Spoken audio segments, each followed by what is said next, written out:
pada pendapat saya lah, pendidikan memang baguslah kan, tak kisahlah pada kita nak dedahkan pada peringkat awal. Pada saya 16 tahun memang wajar juga, tapi pendekatan tu maksud saya macam pendekatan pembelajaran biarlah bersesuaian, supaya lebih kurang macam pendekatan pembelajaran tu, sesi pembelajaran jangan terlalu open.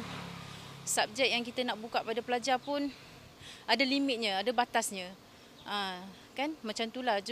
Pendek katanya biarlah pelajaran tu memberi kebaikan kepada pelajar yang berada pada lingkungan tersebut.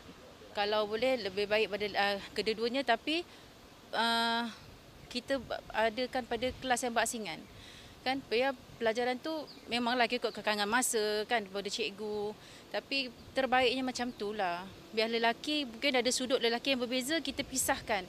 Sebab ini ada satu macam kadang-kadang tu ilmu seks ni memang bagi kita segi Islam kan, dia memang sedikit macam ilmu yang agak macam mana saya nak cakap dia agak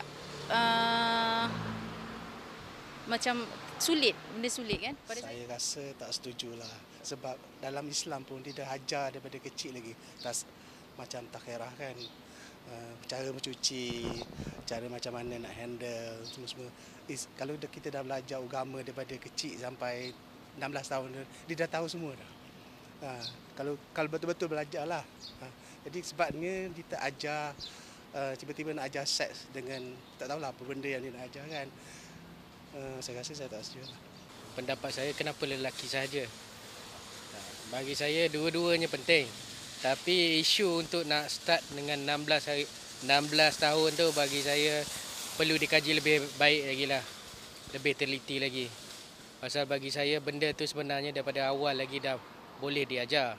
Tapi diajar secara berperingkat. Kalau 16 tu saya rasa kadang-kadang bawah 16 pun dia orang lebih tahu daripada kita. Saya rasa pendapat tu lebih patut benda tu diperincikan lebih jelas lagi lah. Macam mana cara dia nak buat. Cik setuju dengan? Bagi saya tak setuju. Benda ni seolah-olah macam drastik sangat. Kenapa pilih lelaki saja? Kenapa bukan perempuan? Dan kenapa 16 tahun? Bagi saya pendapat tu, yang tu semua dia kena teliti lagi lah. Saya setuju pendidikan seks itu diperkenalkan untuk peringkat umur 16 tahun lah. Cuma kita kena tengok pendidikan seks itu dari sudut macam mana. Dari sudut macam mana, contohlah dari segi soal konteks kasih sayang, macam mana nak bertegur sapa dengan orang. Itulah yang istilah pendidikan seks. Cuma kalau diperkenalkan dari sudut macam mana hubungan suami isteri itu dibuat, saya tak setuju dari sudut tu. Cuma orang cakap dari segi umumnya mungkin, cuma bila dah masuk konsep yang lebih detail lagi, pada saya tak sesuai lah. Macam hubungan suami isteri nak perkenalkan dengan seorang pelajar yang berumur 16 tahun, pada saya sangat tak sesuai. Ya, perempuan dia tak perkenalkan, dia tak dedahkan dengan pendidikan seks.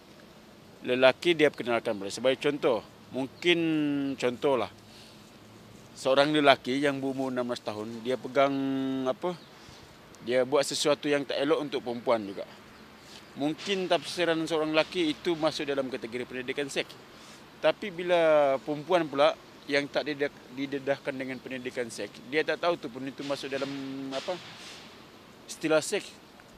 So pada saya, jika dibuat macam ni dari segi pengklasifikasian jantina, lelaki tahu yang itu istilah seks, perempuan pula tak tahu yang itu istilah seks. So pada saya tak setuju kalau seandainya pendidikan seks hanya diperkenalkan di kalangan lelaki. Dua-dua kena ada.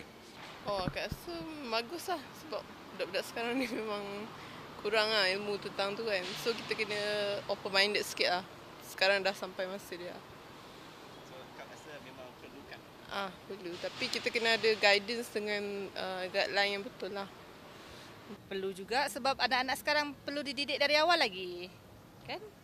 Untuk supaya mereka lebih tahu pasal seks. Budak-budak sekarang kan dia orang lebih, biarkanlah dia orang terbuka fikiran untuk mereka tahu lebih awal mengenai keburukan dan kebaikan dia.